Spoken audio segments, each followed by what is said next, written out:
afternoon. Yan, 5:30 p.m.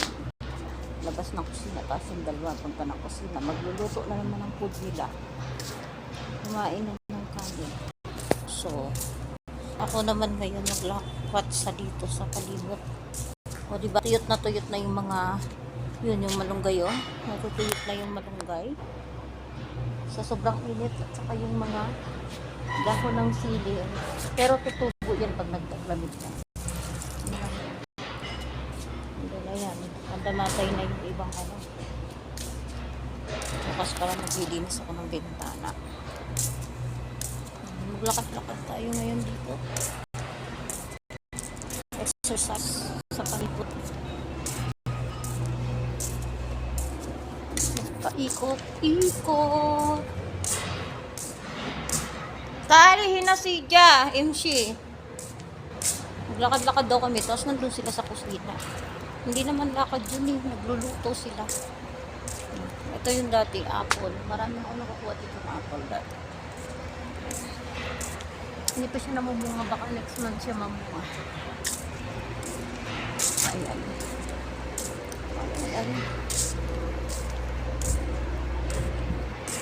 MC, lakad-lakad. Sa likuran. Linisin ko rin yung ano na yan dyan.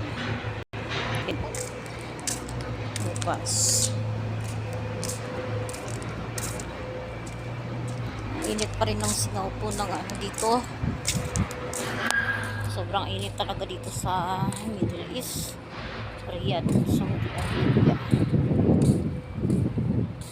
Kahit paggabi na, mainit pa rin.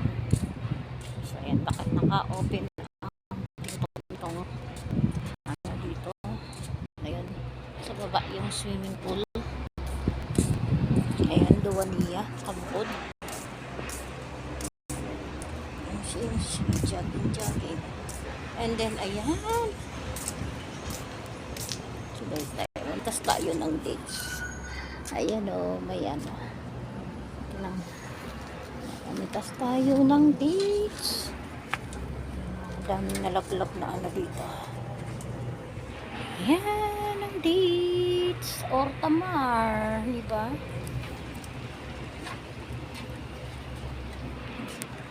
Kita niyo. Ayunitas tayo ng Tamaray. Ipagpunta sa kabila. Nagkakandahulog na guys. Ito, tuyot na nga.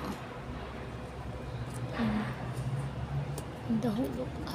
Malinis na yan siya. Yan, ninog na siya.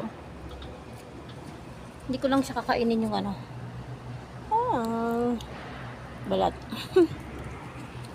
Tamar.